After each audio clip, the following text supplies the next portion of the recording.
Bam, bam, bam, bam, bam, bam, bam, bam, bam, bam, bam, bam. Hello, everyone, and welcome to the CranKy Ducklings Master Swan Open number 69. Nice. That's very nice. I'm your host, Steelmold. Steel like the metal, mold like the thing you put the metal in so that it retains its shape when it cools down. And with me, of course, is the one and only Australian drop bear. Give it up for Chase! Hello. I am a drop bear. My cover has been exposed. Steelmold, please walk under the tree outside later, because We're still debating whether You Chase know is too a much. drop bear or a koala, which I pretty much think is like the same thing, right? Like a drop bear is just like see, a here's the joke about thing. koalas. Drop bears are very real, and they're not the same as koalas, unfortunately.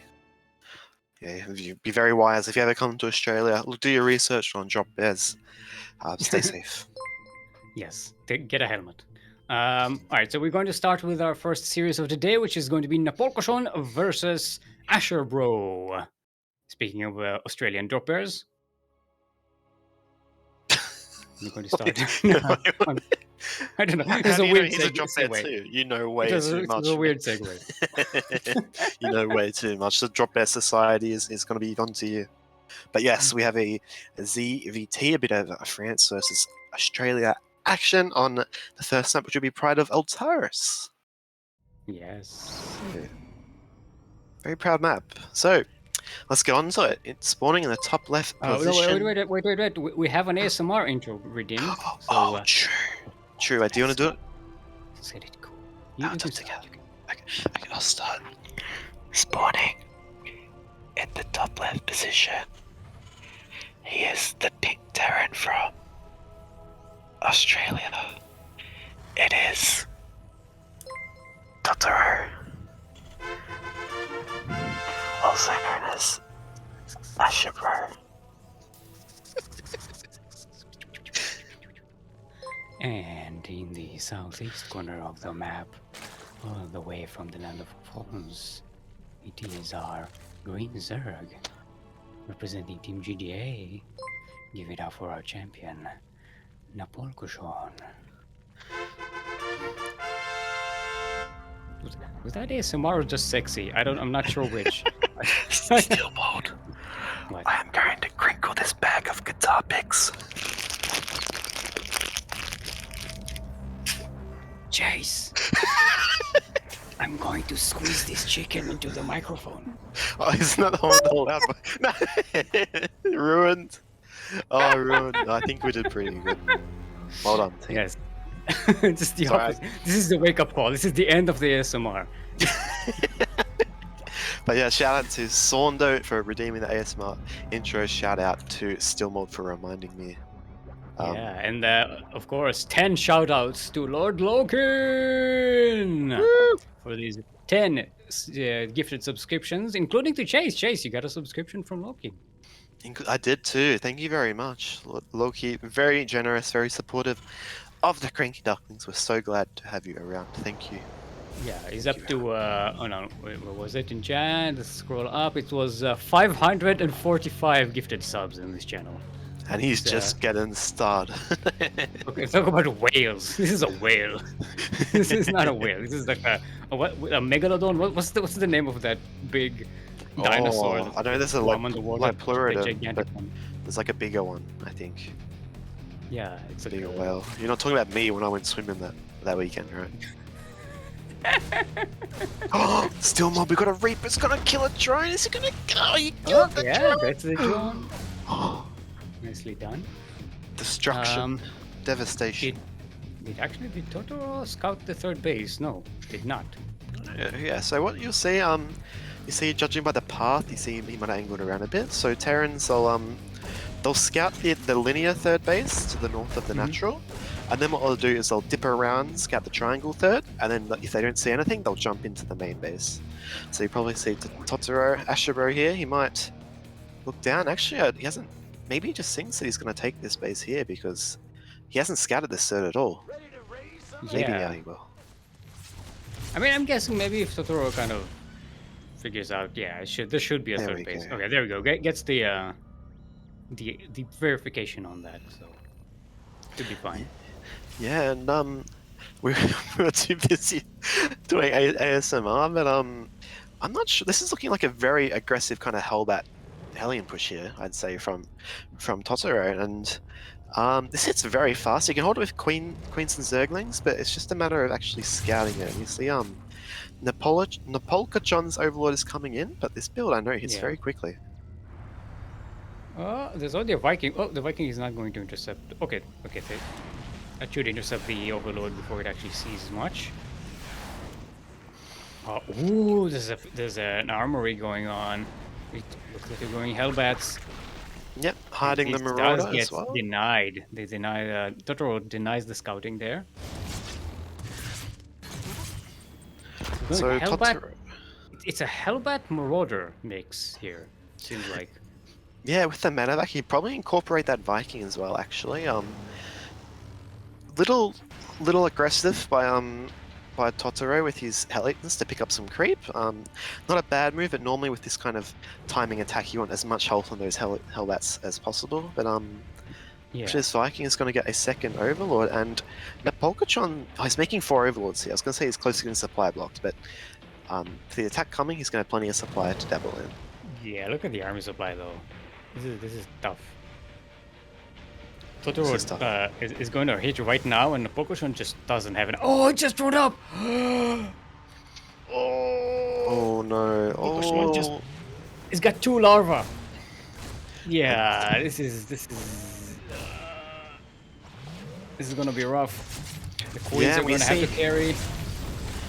Indeed, and Totoro with the medevac to reinforce these Marauders, he's going to jump in. The Baneling Nest isn't finished, and this is a great position for the Hellbats. Steelmold. Yeah.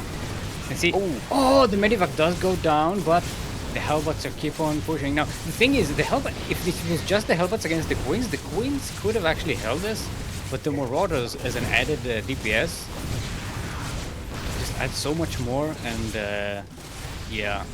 Everything gets taken down, and the Napolcochon is in a lot of trouble. A lot of Zerglings are being made, but these are Hellbats. Hellbats are pretty good against Zerglings. And even the Queens, you probably noticed, those Marauders actually have concussive shell. It makes it very hard for the Queens to actually back away there. One Baneling being morphed out here in the open, but it's looking very tough. You know, the LEZ finished, he's got 37 drones in the main, but Steelmold, they've got nowhere to go. A lot of Banelings coming in, though. A lot of Banelings are coming in from the back. This could catch Totoro off guard.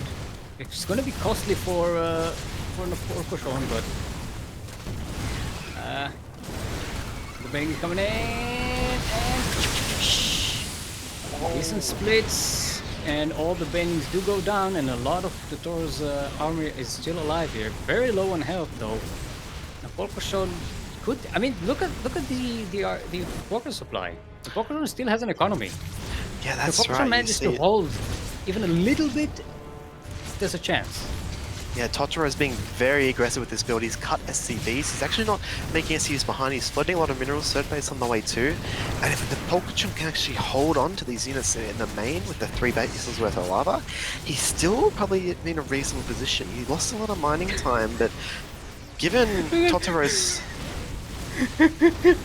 Hellbats and Hellion take so long to kill there. And just they've been there for an hour, and it's just like it's not dead yet. Yeah, it looks like he might eventually be able to hold these Lings though, but that's a lot of damage done, especially if you look at the units lost there. And great little elevator down to the 3rd base as well. Now Napolcochon is still heading workers, but losing that layer is huge. And now with the Liberators up here and no Queens. Oh, actually there are Queens. Okay. They are taking down the Liberator. Yeah. So this is very scrappy. Napolcochon is holding up much better than I expected. Yeah, and there we do see now AsherBro going for those extra SCVs, but you know, he's just started making SCVs his natural right now, and it's not like he was pulling like everything. He's going all in. Napolcochon is pulling. Oh, was that a mistake? Was that a? Was that not intentional? I don't think it was intentional, but look over here, Steelmold. The wall is not finished, and these Lings are going to slip in. Yeah. Alright, counter damage. Okay, goes Oh, around even with his Banelix as well. SCVs. Banelix are being morphed for the bust. That Biweekly is not going to get away. And yeah, there's nothing that Totoro can do here except just kind of wait it out. He's dropping a Liberator, but it looks like his Banes are going to get through. They're not even going to have to go through the wall. Yeah. Napolcochon might actually get this. Kills all of these SCVs. Totoro is so far behind. Now, Napolcochon still needs to deal with the... Yeah, there we go. GG's called. GG. Very That's nicely crazy, done. actually. Yeah, and I feel like that's a bit of a throw from Totoro. He did the correct call to ignore the third Yes. base and go into the natural, but at one point, you do want to start droning up behind that. And he was floating a lot of minerals. He even dropped the third base for free. But well done to Napolcochon for being able to recognize the situation he was in and even go off the Bane bus there. So well played. I think the key element there was that Napolcochon didn't lose a lot of walkers in the to the Hellbats. Hmm. You managed to keep at one point when you evacuated the main base. The Zerg had like 41 drones alive. Since you still have the drones, then you could still lose there and still have a good economy. As long as you're on two bases with 41 drones, you did double the economy of the Terran. Mm. And then AsherBro, sorry, I keep saying his name is Totoro. Is it Totoro or AsherBro on the bracket? I'll just have a check here. It's AsherBro, but AsherBro. yes, We'll just call him I Totoro. try to say the name that's really written there because otherwise my brain gets so confused. Yeah. I'll probably say it too. Totoro. He had the Hold on, three hold on. orbitals. My brain wants. Yeah, it gets me very confused when players have different names. It's a But brain the talk. bracket that they do in game, it makes my brain go. Is that actually a very good. brain? I didn't even know. That's my brain. It's, Yeah, it's your brain. I feel brain. The actual brain. I've never seen a brain with eyes before. That's okay. But yeah, I mean, even if Totoro took serious losses, he had the 3 command centers against the Zerg on 2 base. But even with 41 drones, like you can do some crazy stuff on 3 CCs, especially like if you watch Mario. But very decisive play there by Napolcochon, and well played to him to be able to hold that attack that went on for so long, but just keep his work account intact. Yeah. That was a very nice recovery there from a very desperate situation, which just goes to show you, don't panic. Keep your head on your shoulders. Don't Don't put panic. your brain in your hand. Don't put your brain in your hand. And you might actually make it. It's it's difficult. You need to practice, but crisis management is very important in StarCraft. It is. It's one of those things as well. It can win you impossible games. Yeah, when it's not often you work on crisis management, and it's not as simple as following a build order. You have to read the situation, read the resources both players have, and make the meaningful decisions. So it's great to be in these situations. It's not always great to be in a situation like this, but it's great having that experience and learning what to do in the future. So maybe both players could maybe do something a bit different. Napolcochon play a bit safer, or Totoro be a bit more decisive with his build. Yeah.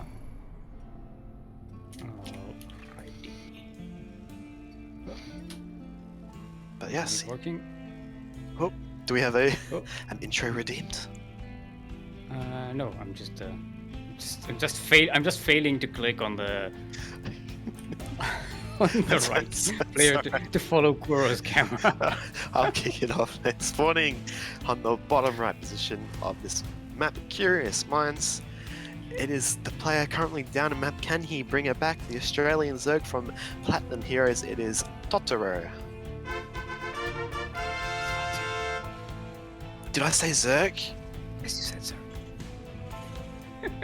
Oh my lord. And then the northwest corner of the map, the actual Zerg in this game. All the way from the land of Fons, the 2-time MSO champion of the past. Currently up 1 in the best of 3 series. Representing Team GDA, give it up for Napolcochon. Steelmold. He's not a Terran player, you said Terran.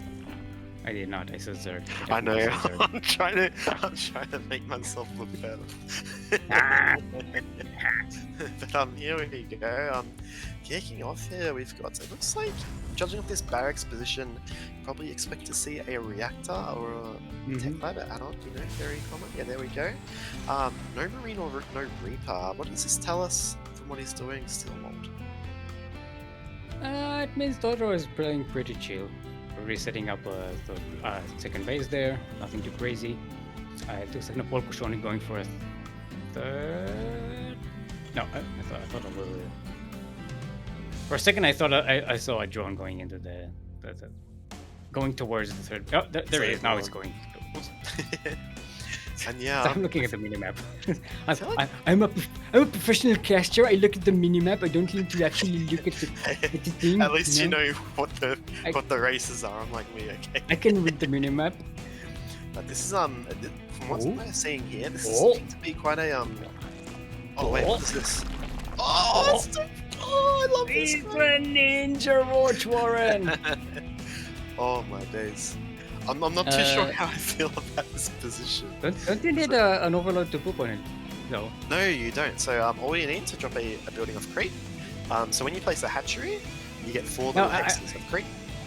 Yeah, I know that trick, but wouldn't it like die pretty quickly? It will die slowly, yeah.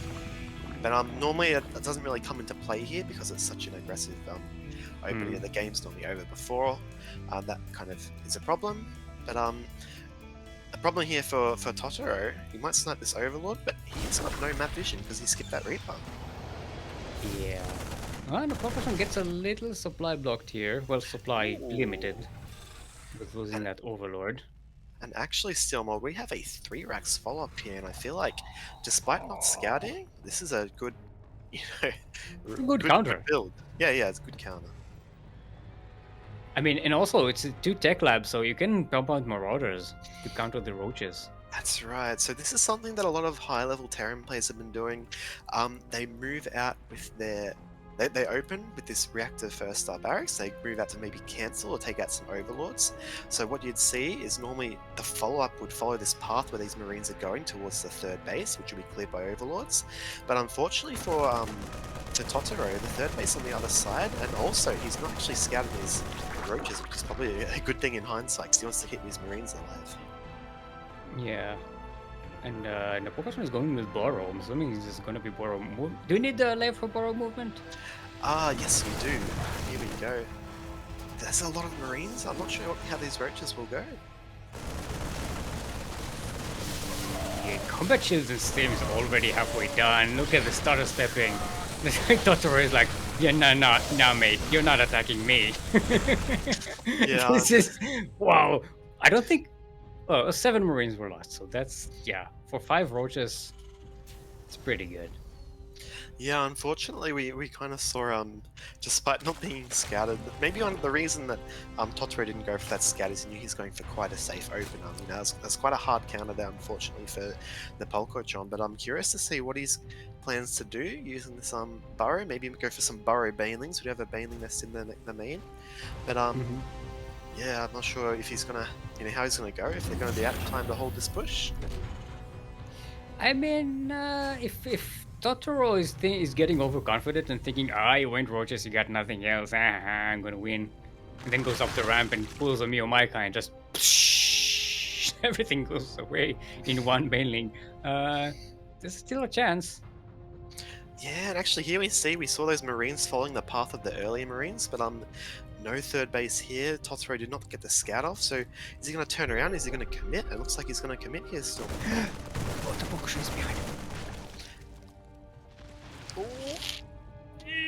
Oh, the burrow bends!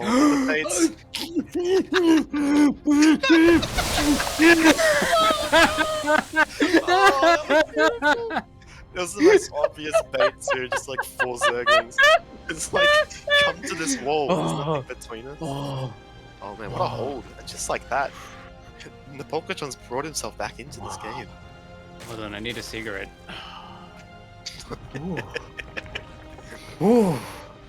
Oh. I need a hug after this.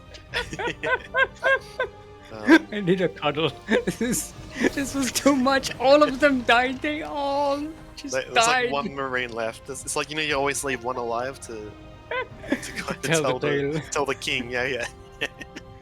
Leave one witness alive. Oh, I love this. The decision from Napolcochon.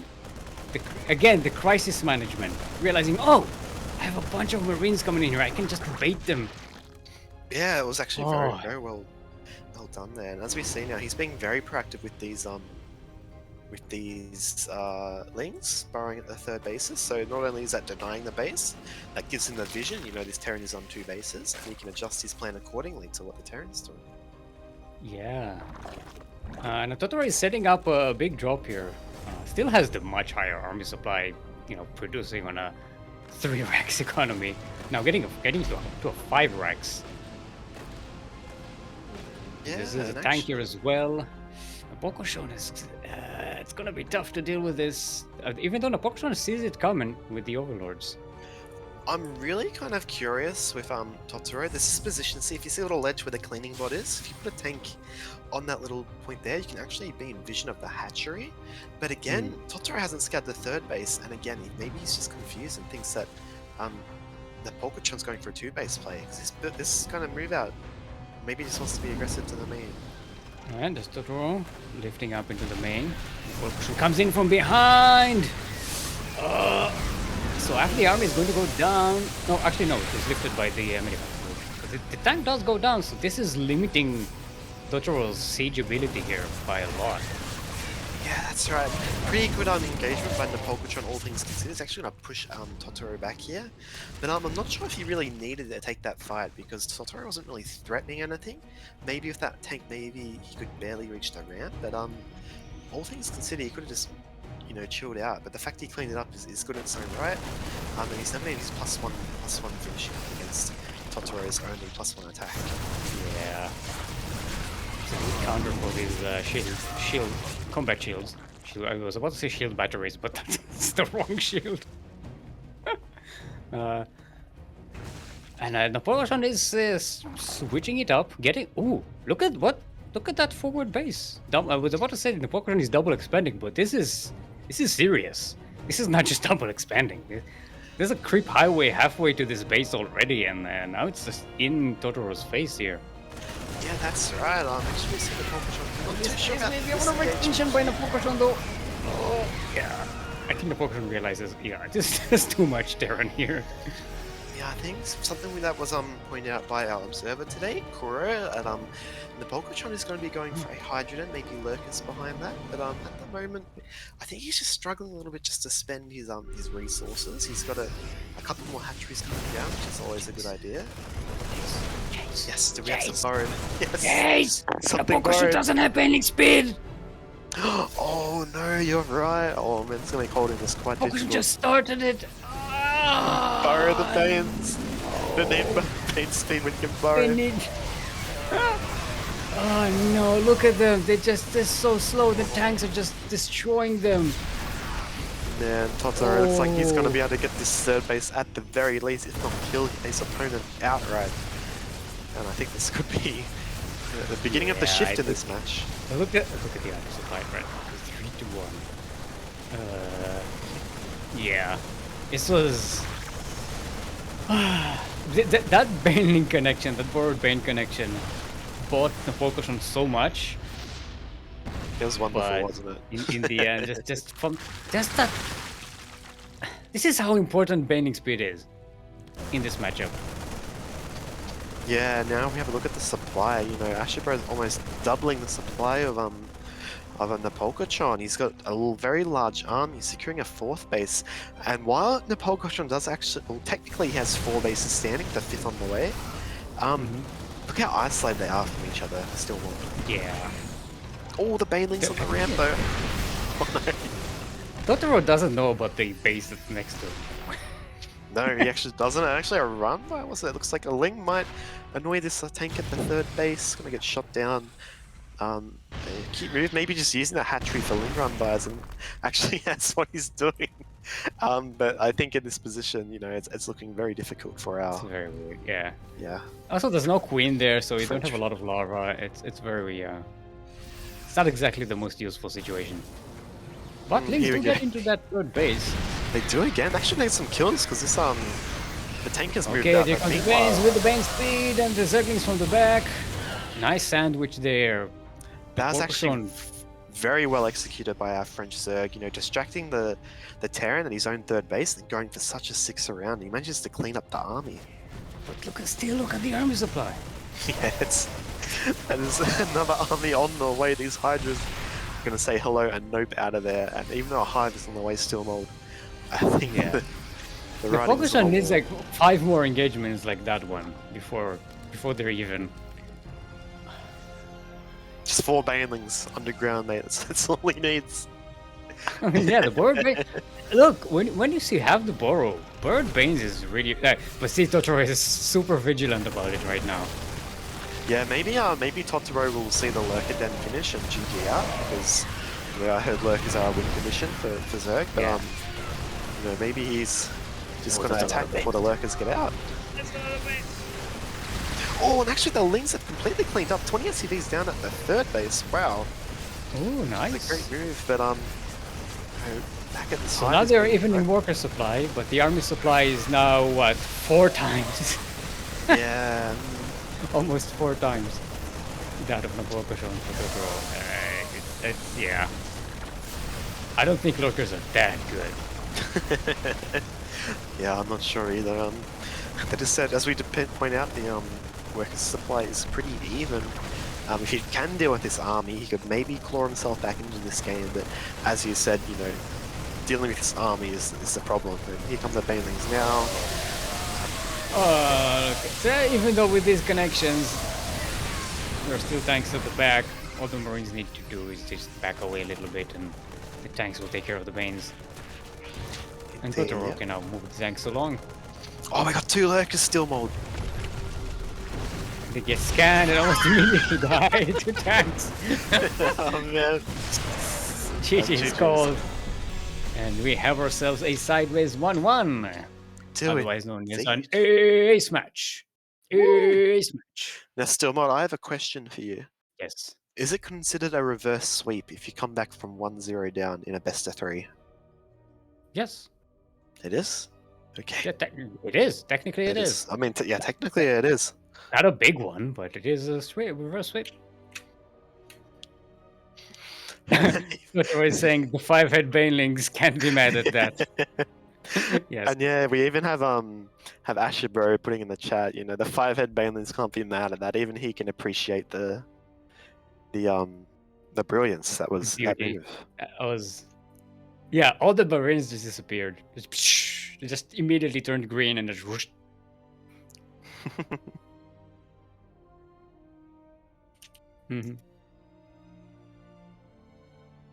Yeah, right. okay. Napolcochon saying, in the grand scheme of things, it was a build order loss, so I had to try something. Yeah. It was a build order loss. Again, Napolcochon crisis management did a lot better than we expected, despite Totoro blind countering. Like, remember how this game started with 5 roaches coming into the Terran base and the Marines just bring them away. Just shot them down. Yeah. It's such a this game was a lot of fun. It's an unfortunate set of circumstances, wasn't it? But, this makes me excited for game number 3 though, because even though you know, there's shades of brilliance from from Totoro, who lost in the first game, and there's also shades of brilliance from Napolcochon, such a unique name, in game number 2, even though he lost it. So I'm really curious to see how game number 3 is going to go, and I don't know who's going to take this one out. Yeah, it's gonna be a tough one. What are we waiting on? Totoro. Okay, there we go. We are in. No, yeah, that's Chase. That's the wrong person there. I'm ready. Send me in, coach. So tag me in. Let's see if everyone is prepared to go all the way. All right, everybody's ready. And let's go. It's like this time to take a look at the rest of the bracket. We've got KnockKnock winning 2-0 versus nobody. And moving ahead, Oh, go against Gunner in the second round. We have MrLEz winning 2-0 versus Cheoklate. And is already waiting on the winner of this very match that we are casting right now. And we yeah. do have a lower bracket today, so none of the players who lose are immediately out of the tournament. They still have a chance to come back, so that's nice. It is indeed. But No, as we know, you should have said nice, isn't it? oh no, I'm not on your pun game. I was going to say, as we know, It's both like, players would probably prefer. I'm just handing them to you, and you're not even. I'm not. Also, it's 69, so nice. Yes, nice. Yeah. But Napolcochon asking if you saw the roach from. You didn't even see their third base. But spawning in the the bottom left position. It is not the Zerg player. It is the Terran player, as a matter of fact. Playing for Platinum Heroes from Australia. Give it up for Totoro.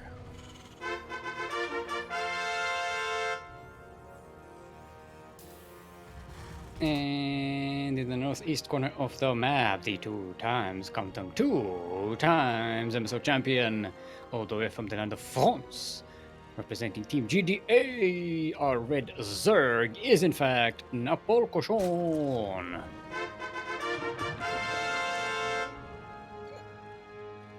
I was thinking, Napolcochon is asking, did you scout the Roach Warren in the previous game? Asked suspiciously. He's like, no, I thought it was like, no, I didn't scout. And the Pokemon was like, that is interesting. It's good information to have. Yeah, you can kind of like try and throw your suspiciously. yeah, you can throw your opponent off. You know, maybe putting a building outside of your main. But if your opponent doesn't scout as well, as we saw with Nubinator versus Papa Panda, if you don't scout, then your moves to, you know, deny your opponent information doesn't even matter because they're not trying to get that information anyway. So alright, this time Totoro does scout. Sees the drone moving out there. yes, Like, what are you building there? What are you building there? Are you trying to build a hatchery? Are you trying to build a hatchery? I'd like to see him throw down engineering bay. Oh, but no. Oh, actually, yeah. We're just gonna see the Napolcochon take the other third base. Mm-hmm. Yeah, and Totoro confirms that with the Reaper. So nothing is going to be surprising there. Yep, and it's good that he manages to see all 6 Zerglings. He can keep tabs on them. He knows 2 of them have not gone across the map, you know, done maybe a cheeky move while they're scanning for the third bases. And this Reaper wants to be a little careful though. We'll get pushed away, and with that damage on the Reaper, you should be able to get this creep tuning down quite comfortably. Did I tell you I wrote a song? No, you did not. Can I hear it, please? What will we do with a jumping Reaper? What will we do with a jumping Reaper? What will we do with a jumping Reaper early in the morning? I love that. That was amazing. Try to surround me with 4 slow Zerglings. Try to surround me with 4 slow Zerglings. Try to surround me with 4 slow Zerglings early in the morning. True indeed. But there's chase him around with half your workers. Chase him around with half your workers. It just goes on and on, doesn't it? Here we see Napolcochon's actually going for a fast layup, and Totoro's going to scout that. Just to keep in mind, you know, given how last game went a Steelmold, we saw a proxy Roach run. Totoro probably knows that Napolcochon's a bit of a cheeky player, do you think? What do you think's going through his mind now? Is he going to adjust his build to be a bit safer, or...? How many guesses do we have from Napolcochon? It's only 1, so it's nothing too crazy out of that layer so far. I don't think. It could be Nidus. Yeah. Yeah. It could be Proxy Tempest. It could not be. It literally cannot be. Unless there's another... Never say never. Look, if there's a Protoss player and you manage to get a probe with an infestor, neural parasite, neural thingy, and you know, Steelmold. you could technically do a proxy tempest with a Zerg. I heard a saying once, And it said your chances of being eaten by a goldfish are low but never zero. So Yeah. never say never. I guess in this case, I guess you can say never for proxy. It's something we used to do in back when Crank was he had the English stream and he was doing chat suggestions for strategies. One of the more popular ones was catch a probe and become Protoss as a Zerg. Oh yes. And Incredibly he would do that. And you know that? he would actually manage to win with this on Korean ladder of all That's places. insane. I remember seeing him play Hearthstone and ladder at the same time, but we get a bit of action on the way. Totoro's got his 2 medevacs full of Marines out 2-1-1. Steelmold. I think that Napolcochon's got quite a few lings and queens though to hold this. And he's got Baneling speed this time too. Now he's going to need a lot of queens because, as Kur was pointing out, Totoro is going with battle cruisers. Ooh, yeah. Oh, I love this build. Actually, So Totoro the follow-up is going to require a lot of anti-air, and Napolcochon is getting very little of it. Yeah, that's right. Totoro does want to be a bit careful with these Marines. Normally you go for such a greedy follow-up behind this. You want to keep your map presence alive, and actually, losing a medevac there. Not the greatest, so this is very risky by Totoro, just letting all his Marines get killed, because now he has nothing until these BCs finish. That could be... Napolcochon is getting a Spire. Ooh. I don't think Yes, there indeed. was no scout on that. Oh, actually, the Napolcochon did scout the Confusion Core. Confusion Core. He did indeed, so good move there by Napolcochon. I will point out, this is the one Terran build I know, 2-1 into 3-port BC. Totoro did actually teach it to me, so I don't think I do in teams, but very curious to see how Master of the Craft executes it, because it's a very tight build, isn't it, Steelmold? You see only the 3rd battlecruiser being started now. How do you think this interaction's going to go between these BCs, teleporting across straight away? Yeah, I always hate the immediate teleportation, especially when it's already been scouted. Because then your battlecruiser is just stuck there. So far, it's already getting some value for its money, so... Yeah, what if he gets this fire? He's going to target it down. The second BC coming in too, Steelmold. Second BC is coming in, but might be a trap because corruptors are already being made, and the queens are there to intercept the battlecruisers. They cannot escape, remember. And there are transfusers available. He's using up a lot of transfuse energy on this Spire. It's not focusing the battlecruiser. Is he gonna... Good work by Totoro. Yeah, and these battle cruisers, the Corruptor's about to pop. He's gonna have to commit maybe a 3rd battle cruiser to come help them, otherwise he might lose both of them here. His Yamato's about to finish up. Yeah. And Totoro really wants that Spire to go down before the Corruptors coming in, but the Corruptors are already out, and look, just 3 of them are enough to chase these battlecruisers away. There's no teleportation. Both of these battlecruisers are going to go down. Yeah, right as Yamato finishes, actually, we did see Napolcochon used a lot of Banelings to bust that wall, because there's no tank, because we've got 3-port BC. He did manage to do quite a bit of damage, but AsherBro keeps his... Totoro keeps his Marine count quite healthy.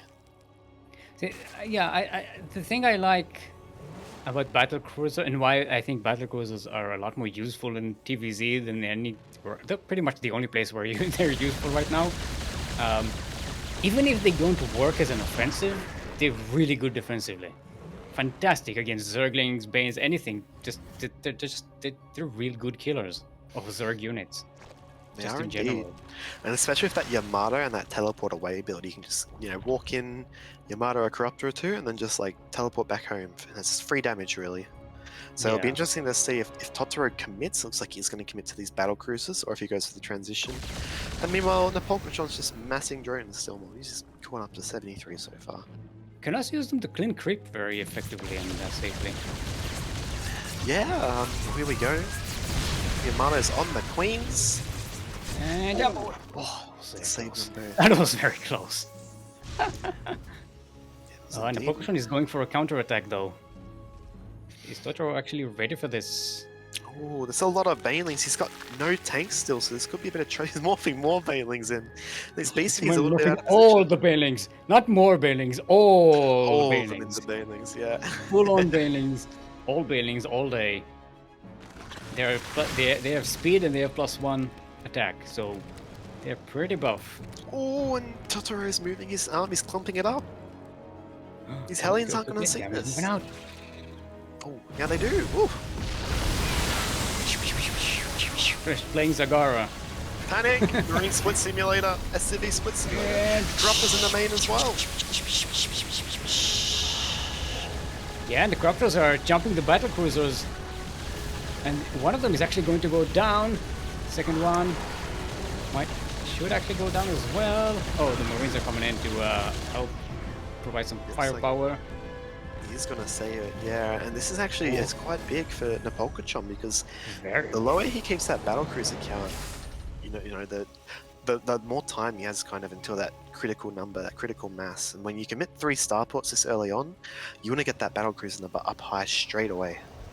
And keep in mind, Napolcochon is buying a lot of time because Totoro has the much higher army supply, but can't really move out yet because Napolcochon was just going for that attack, and Napolcochon's economy is booming, but Napolcochon needs defensive units. Yeah, and Totoro, he's got a couple of tanks out now. He might feel a bit safer going for the move out. The thing is, though, I think he needs a medevac or 2. Oh, good Hellion Rondo. But yeah, he may need a medevac to kind of, especially when he'll combat shields these Marines because they're a bit bruised at the moment. But maybe he's just going into mech.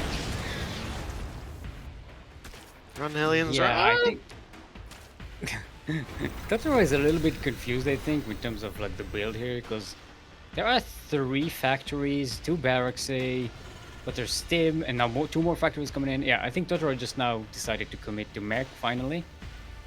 But, oh, this organization is bad. This is. Oh, Banling run by into the I'm pretty sure one of these tanks is Yakuza's. But yeah, well, look at Napolcochon still. He's making 16 drones. He's massing Corruptors, and meanwhile, as we pointed out, Totoro's not making any more battle cruisers. He's got 1 battle cruiser against 16 Corruptors. I feel like this is a little bit Totoro's making unbalanced. factories. 5 factories on the way, and the factories that are already there aren't really making all that much. So it's kind of weird. Another Banling run by. Yeah, I think this is kind of smart. We were saying that Totoro doesn't feel comfortable moving out, but as long as he's got these Marines at home, he can kind of deal with this large Corruptor count. So kind of smart to keep making Marines and get a good number, but how's he going to hold on against this many Banelings?